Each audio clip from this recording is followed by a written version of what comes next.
Baik sahabat sekalian, kali ini pada saat bincang kali ini kita akan berbincang dengan seorang ibu yang sangat luar biasa ini.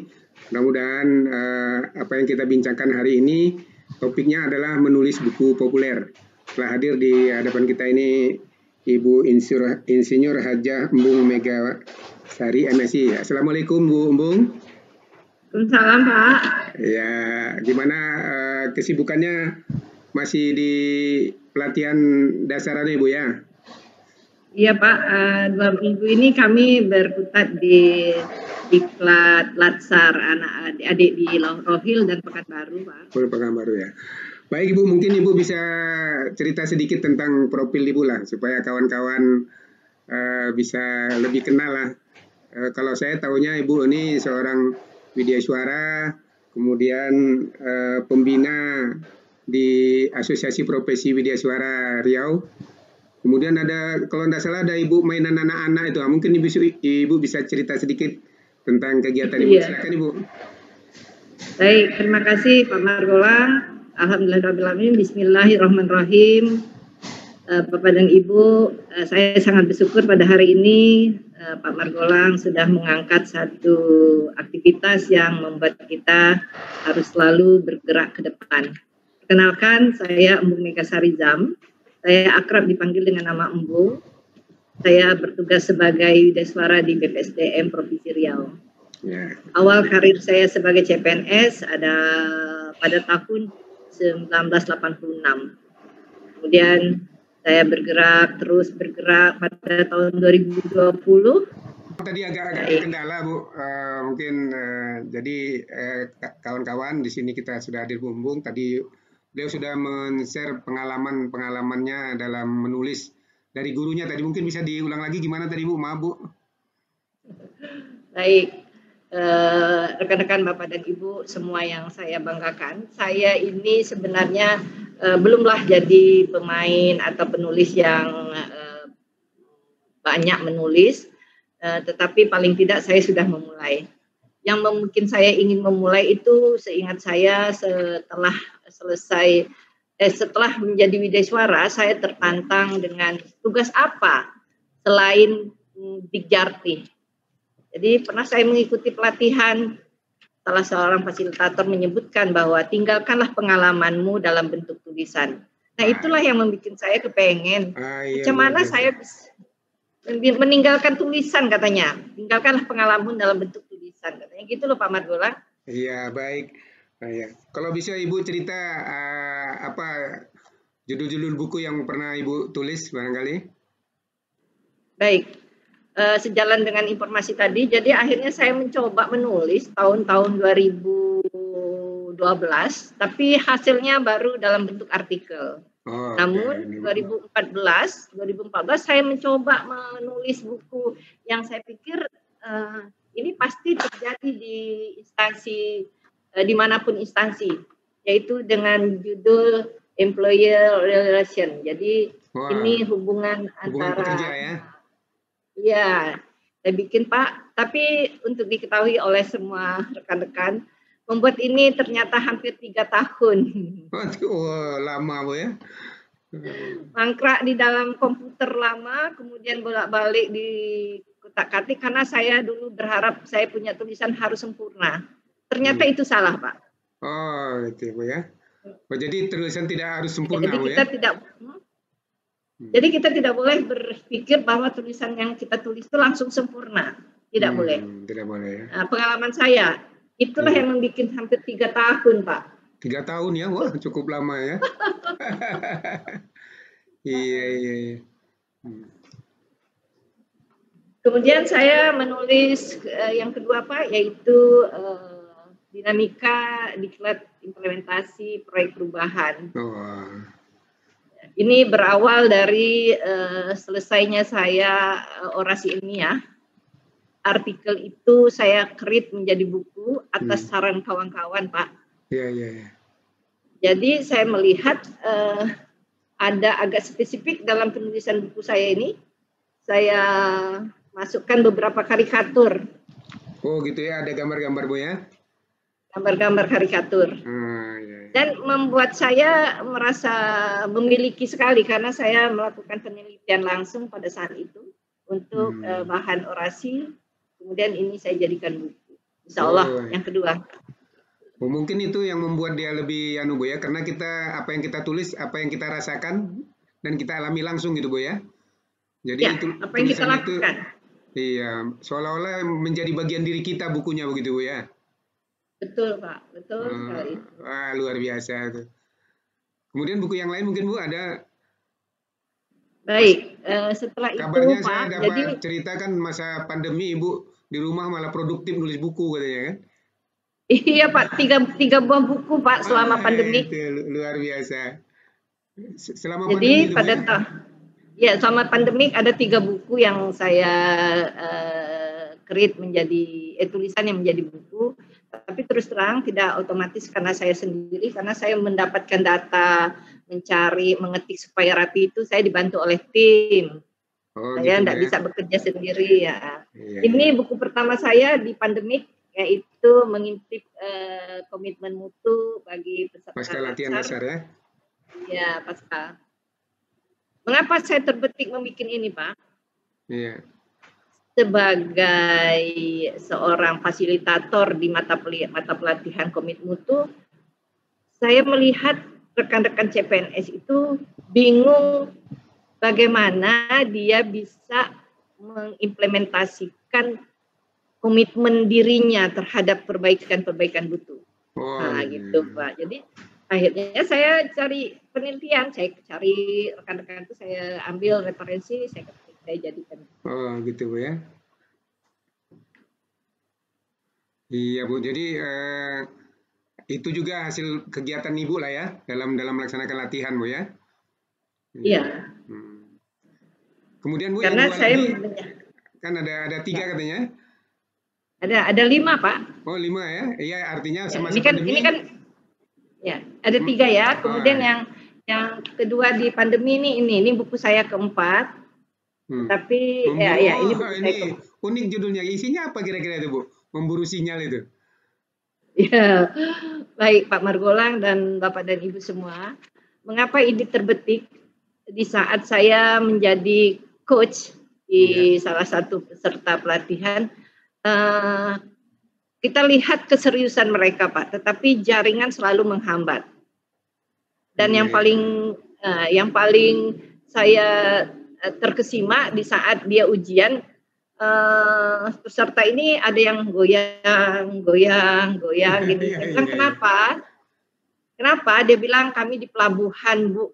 Nah disinilah yang membuat saya terinspirasi. Berarti dia mau menyelesaikan tugasnya, dia mengejar sinyal itu sampai di mana, gitu loh Pak. Gitu ya, luar biasa. Baik gitu. Kemudian yang selanjutnya buku. Yang selanjutnya saya sejak WFA itu saya tahu betapa galaunya sebahagian ASN perempuan dan berapa senangnya sebahagian ASN perempuan menikmati WFH. Makanya saya ambil buku dengan judul ini Pak. Family. Female perempuan bicara perempuan ya. Oh ya, female perempuan. Female perempuan bicara tentang WFH. Iya. Ini Pak, saya melakukan penelitian ini hingga menjadi tulisan menggunakan kuesioner yang sederhana melalui WhatsApp. Gitu sebanyak 200 orang ASN rekan-rekan saya yang berada di kelembagaan, kementerian dan daerah serta kabupaten, saya WA mohon beri penjelasan tentang pemahaman WFH menurut Ibu. Dijawab Pak, alhamdulillah. Jadi dari 200 orang. Iya. Jadi ide yang bagus juga itu Bu ya, kita kirim WA dengan kawan-kawan, jadi nanti disatukan untuk jadi satu buku gitu Bu ya. Betul Pak. Jadi saya ramu bagian yang mengeluh ini, bagian gitu bagian yang merasa tertantang ini, bagian yang merasa terproduktif ini gitu. Iya. Itu bisa jadi satu buku juga ya. Itu ide kreatif juga itu ya. Kita ingin melihat seperti apa pandangan orang ya. Pakai WA aja Bu ya. pakai WA, Pak. Jadi saya tidak Oh, menggunakan Google Form. oh iya, itu tuh jadi semua orang bisa mengirim dengan cepat tuh ya, karena WA aja kan. Betul, Bisa jadi betul, seolah-olah namanya kawan-kawan dia spontanitas bisa buat langsung kan ya. betul, Pak. Jadi dia Iya, tak perlu buka Google Form, kemudian klik ini, klik ini. Saya iya, coba iya, waktu itu bulan bulan Mei 2020 saya iya. data.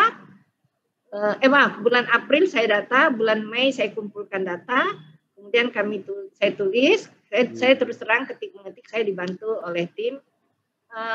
Ya bagus sekali saya lihat, ada yang merasa Ah, ini sangat produktif, iya, iya. ada yang merasa ini sangat membosankan, ada yang merasa ini sangat ekonomis katanya gitu.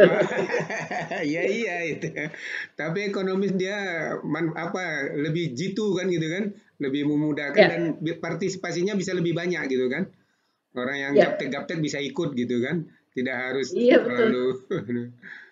Baik, itu yang buku yang Ibu sendiri lah ya. Ada 5 tadi Bu ya. Iya Pak, Insya Allah 5 Ah, dalam proses di komputer masih ada 3 Pak yang masih dalam oh, masih keadaan 3 ya. nanggung. Mm-mm. Baik, sebelum Ibu nanti Ada cerita bagaimana memulai menulis trik-triknya itu, katanya kabarnya Ibu ada menulis yang berbarengan dengan kawan-kawan lain. Nah, ini kebetulan kita di Penyuluh ini Bu, ada rencana mau membuat buku juga rame-ramai. Nah, ya, ini atas saran Bapak Kepala Dinas ini. Jadi iya iya iya. membuat buku kisah suka duka sukses para penyuluh. Nah, mungkin Ibu bisa Wah cerita. bagus, Mm-mm. Nah, bagus bagus Pak, bagus. iya itu. Nah, sekarang mungkin Ibu bisa cerita buku yang sudah ditulis bersama-sama itu kemarin nggak salah Widya Suara Perempuan Bu ya. Ya Nah, betul. itu gimana ceritanya itu Bu? Baik Pak Margolang dan rekan-rekan saya yang saya banggakan, pada bulan Februari saya diinformasikan oleh salah seorang widyaswara perempuan yang ada di Indonesia, ya di Hmm, Kementerian Dalam Negeri. iya iya. Beliau menawarkan bagaimana kalau kita bikin tulisan terhadap pemahaman atau penolakan kita terhadap anti korupsi, Iya. sehingga ide itu berkembang. Oh kalau itu begini dan seterusnya. Akhirnya dijadikanlah kesepakatan menulis buku tentang perempuan anti korupsi versi ASN dan ASN sebagai widyaswara. Oh Nah gitu. gitu. Akhirnya Pak, Februari itu karena saya sedang segar-segarnya, saya langsung meng-create semua yang saya ingat. Saya pernah melakukan penolakan gratifikasi, saya tulis. Kemudian ternyata rekan-rekan yang lain juga melakukan hal yang seperti itu. Awalnya kami berkeinginan 30 widyaswara perempuan yang ingin menulis, tetapi Oh, sampai batas waktu hanya 20 Pak, 20 karena ya, ada 20 orang keterbatasan Bu ya. waktu. Ya, Hmm. 20. Jadi itu topiknya dari awal dibagi atau bebas saja? Gimana itu, Bu? Awalnya wacana itu dilemparkan di grup WA, Ya. kemudian masing-masing memberi masukan, kemudian terpilihlah tema besarnya perempuan anti korupsi. Tema besar juga ditemukan setelah punya masukan ide gitu, Bu ya. Iya, betul, Nah, betul, betul. lalu sub-subbabnya dibagi berdasarkan tulisan yang masuk. Nah, jadi setelah itu siapa yang merasa dia pernah melakukan gratifikasi dan itu dibuktikan sampai hari ini, Ya. disuruh menulis 3 sampai 5 halaman Hmm. dengan gaya bahasa yang disiapkan sendiri. Kemudian dimasukkan kepada editor memperbaiki sedikit-sedikit sampai batas waktu awal Juni kemarin memang masih belum tercapai 30. Iya, iya. Akhirnya diputuskan 20 aja, Pak. Oh, 20 ya. Tema besarnya adalah perempuan anti korupsi. Gitu, Pak. Perempuan anti korupsi ya. Oh, itu tulisan Iya. bersama itu ya. Nah, Iya. cuman itu dalam kredit poin nggak bisa dinilai Bu ya, kena rame-rame ya. Saya dengar begitu Pak. Jadi ini tidaklah menjadi angka kredit bagi kita-kita widyaswara, Iya. tapi bagaimana kita menginspirasi Ya, orang-orang mau saya kira itu menulis ya, gitu ya, Pak. ya. Saya kira itu cukup baik ya. Jadi merangsang orang untuk menulis sehingga mungkin dengan begitu dia terangsang nanti oh kalau gitu saya nulis sendiri lah gitu kan. Nah, Iya. Iya, Kemudian Pak. Pak, Pak, saya ingin menyampaikan, kalau kita ingin menulis dalam jumlah banyak, kita tidak mampu, Iya. maksudnya lama, tapi kalau dengan seperti beramai-ramai ini, sekejap bukunya langsung jadi gitu loh. Langsung jadi ya, Bu ya? Oh, gitu ya. Karena dia idenya Oh, banyak, tinggal kita memilah-milah idenya, Bu ya. iya betul Pak. Kalau pengalaman Ibu menulis itu sekali tulis bisa berapa halaman atau paragraf atau gimana itu, Bu? Ini dia. Ini Pak, waktu di buku yang pertama WFA itu Iya. mengintip komitmen mutu itu saya terseok-seok. Iya. Satu buku itu hampir 4 bulan masuk 5 bulan baru selesai. Iya.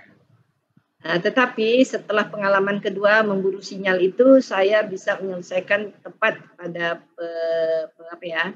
target itu sekitar 1 bulan sebelum revisi. Selagi kita ingin menulis, tulislah apa yang teringat. Oh, Jadi ya. jangan kita pikir sempurnanya dulu. Tulis. Apa yang ingat tulis. Nah, kemudian nanti baru kita pilahkan. Oh, ini kelompoknya bagian yang Begitu malah, alinea Bu ya. ini. Berarti menulis itu belum ketahuan babnya malah, Bu ya. Belum ketahuan bab. Jadi apa yang kita tahu tulis saja. Lalu nanti berikutnya kita sambil mengedit, baru dipilah-pilah. Ini bab ini baru gitu. Sambil dikembangkan. Sambil dikembangkan gitu loh. Kalau waktunya kapan Ibu menulis itu? Apa ada waktu khusus dikhususkan atau bagaimana, Bu? Saya teringat dengan salah satu fasilitator saya pada saat tahun 2014 atau 2013 kami kursus di Bandung. Dia bilang kalau ingin menulis, kalau sudah punya ide dan sudah punya kebiasaan, gunakanlah waktu seperti kita sholat. Jadi habis sembahyang subuh, ketiklah walaupun 1 paragraf. Habis sembahyang luhur, ketiklah walaupun hanya 2 alinea dan seterusnya. Dia bilang begitu. Saya mencoba Pak, tapi tak bisa. Ternyata saya cuma mampu mengetik pada saat gencar-gencarnya kemarin itu dari pukul 10 sampai pukul 12 malam. Selebihnya waktu istirahat. Iya. Ya memang mungkin ini gaya Bu ya, kapan orang bisa keluar idenya gitu Bu ya. Iya. Tapi intinya memang kita harus sediakan waktu Bu ya. Harus Pak, harus betul. Karena kalau nggak dicoba nggak mau. Jadi bukan kapan mau baru nulis gitu, enggak gitu Bu ya? Kan, jadi kita harus memang paksakan punya waktu untuk menulis. Waktu untuk menulis ya. Kalau sudah ada di pikiran kita, jangan ditunda-tunda gitu, jangan ditunda-tunda. Langsung aja gitu. Gitu ya. Kalau hambatan-hambatan dalam menulis kira-kira apa Bu? Nah, ini dia. Kalau hambatan pertama menurut saya adalah bagaimana kita memanage waktu, Pak. Waktu ya, Bu ya. Kalau misalnya kita sudah banyak pekerjaan rutinitas baik di kantor maupun organisasi, kita kan sudah lelah. Iya. Kalau sudah lelah, kita tidak punya mood lagi, itu yang sulit. Kadang-kadang sampai 3 hari, 4 hari dia macet. Bahkan sampai sebulan dia macet. Itu artinya kan macet, tapi ada orang gini dia Bu, sudah berhadapan gitu, bingung mau nulis apa gitu, gimana memulainya tuh kalau menurut Ibu? Udah berhadapan nih, udah pegang pena atau komputer, mulainya nggak tahu. Ibu pernah merasakan seperti itu? Pernah Pak, pernah. Jadi gimana mengatasinya tuh? Jadi saya pernah juga diberikan oleh coach kita kemarin di Denlen.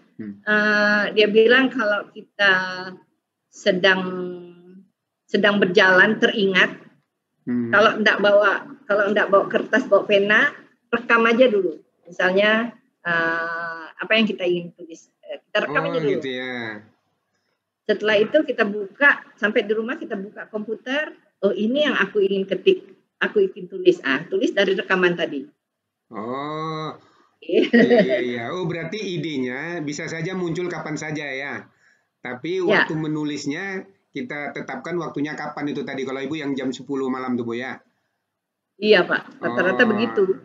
Karena idenya nggak bisa kita atur jam 10 itu keluarnya ya. Tidak bisa.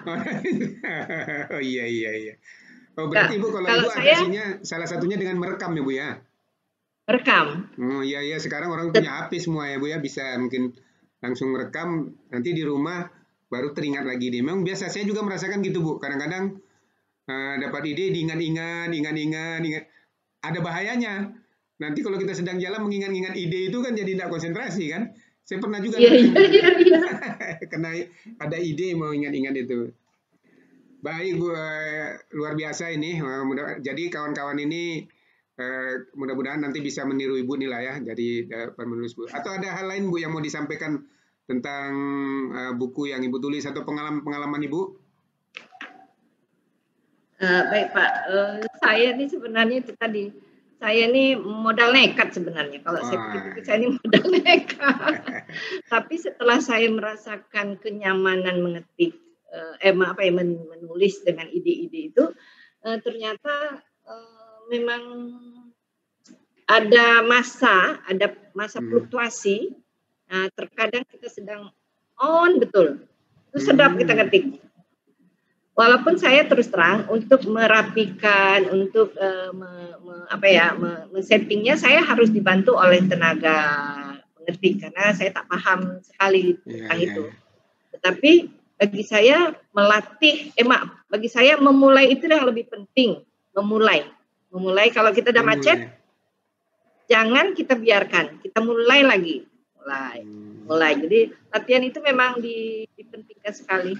Kosakata bolak-balik tidak ada masalah, nanti baru dirapikan. Iya. Tapi kan itu kan terkesan pengalaman Ibu setelah beberapa buku. Kalau teringat Ibu yang menulis 3 tahun itu, kira-kira bagi orang yang baru mau memulai menulis, saran Ibu seperti apa, Bu? Kalau sekarang kan Ibu udah nikmat ini kan, udah merasakan nikmatnya nulis, enak jadinya ceritanya. Ini sekarang kalau bagi orang yang mau mulai ini, seperti apa itu, Bu? Baik Pak, kalau saya buka file saya di 2012 Pak, mungkin ada 9 judul yang saya nggak tahu, 9 item yang saya nggak tahu kemana arahnya. Karena saya berhayal, kadang-kadang saya terpikir tentang outbound, saya ketik. Nanti saya terpikir tentang kecerdasan sosial, saya ketik. Sudah 3 paragraf, saya nggak tahu melanjutkan kemana. Intinya kesulitan saya pada saat itu memfokuskan kemana sebenarnya yang nak saya tulis itu di mana gitu loh. Itu yang membuat saya itu berarti itu wajib Bu ya, memfokuskan tema lah Bu ya. Memfokuskan tema penting Pak. Oh gitu Bu ya. Kalau enggak buyar Pak. Kalau enggak buyar ada. Walaupun kita dapat ide mengarah ke tema itu jadinya Bu ya. Sebaiknya. Karena kita Tetapi sekarang lebih nyaman Pak, kita sudah tahu, lihat di YouTube, sudah tengok artikel-artikel yang ada di internet, itu sudah banyak pembanding. Kalau dulu masih belum, masih gagap saya, masih cuma dalam pikiran mau keluarkan. Teringat outbound, saya ketik outbound, sudah 4 paragraf, tinggal apa ya, kok kayak gitu, bukan ini yang saya maksud. Nanti saya ketik lagi tentang kecerdasan emosional, gagal lagi, terus sampai 7 apa 9 gitu. Gitu ya. Baik itu Bu, mungkin ini nanti bisa jadikan acuan bagi kawan-kawan lah ya. Karena memang ini kita sudah luncurkan hampir 2 mingguan apa gitulah Bu. Yang tulisan yang baru masuk 2 Bu. Tentang apa Pak? Ini yang tentang penyuluh tadi. Jadi baru 2 orang yang menulis itulah tentang suka duka menjadi penyuluh itu. Padahal penyuluh kita se-Riau itu ada 1000 Bu. Tapi alhamdulillah mereka sudah mulai, kita bikin grup. Kita bikin grup nanti mudah-mudahan nanti dari pengalaman Ibu. Jadi kawan-kawan itu bisa menulis apa saja. Nanti kita masukkan sehingga mendapatkan tema besarnya. Kan begitu tadi Bu kalau rame-rame Bu ya. Jadi kawan-kawan ini kita harapkan lah nanti bisa melihat dengan semangat Ibu ini yang sudah banyak menulis ini. Kepada rekan-rekan saya yang penyuluh, saya sarankan kepada rekan-rekan penyuluh, pertama mungkin memang harus cari pembanding. Pertama hayalkan dulu apa yang ingin kita tulis. Iya, Khayalkan dulu. Khayal, oh aku menulis tentang hamalah atau aku menulis tentang bagaimana cara menyampaikan bercocok di internet. Bagaimana sih sebenarnya ini? Nah, iya. terus mulai cari ambil sedikit diurai, jangan ambil bulat-bulat tulisan orang itu diurai. Oh ini rupanya begitu. Kalau kita cuma berhayal tidak mengimplementasikan, saya pikir hanya tinggal di dalam pikiran. Iya, iya, iya. Ya, Intinya dituliskan lah Bu ya. tuliskanlah. Iya. Baik, terima kasih Bu. Ini Ibu apa kesibukan selain melatih ada kesibukan lain Ibu? Selama ini saya di rumah Pak sebelum terpapar COVID, saya kan punya keinginan mengolah sampah menjadi pupuk itu Pak, seperti yang di rumah Bapak tuh. Oh, Tapi macet. Jangan-jangan bisa jadi buku juga nanti itu Bu. Macet Pak, macet ya Allah. Iya, iya. Kalau yang itu tadi yang permainan anak-anak itu masih lanjut Bu ya? Tidak Pak, jadi setelah kita dibatasi untuk tidak menggunakan fasilitas Oh iya, COVID Bu ya? bukan fasilitas itu Car Free Day. Yeah, akhirnya anak-anak semua dibatasi oleh orang tuanya untuk keluar. Oh iya. Akhirnya saya juga tidak berani memaksa gitu Pak. Oh, iya. Jadi macet gitu Pak. Baik itu Bu, terima kasih. Mungkin ada tambahan lagi pesan-pesan Ibu. Mungkin dari diskusi kita sudah banyak ini Bu. Mudah-mudahan ini jadi acuan dari pedoman dan menambah motivasi dari kawan-kawan ini dari semangat Ibu. Baik. Rekan-rekan yang saya banggakan, saya bisa mengadop salah satu moto dari Inalet. Inalet itu satu organisasi yang memotivasi melakukan inovasi. Dia bilang untuk melakukan sesuatu yang kita belum biasa, nah, katakanlah kita ini belum biasa menulis, bikin saja dulu. Ya, bikin saja dulu, sempurnakan kemudian. Itu moto dari Inalet. Buat saja dulu, sempurnakan kemudian. Sempurnakan kemudian, itu dia. Baik.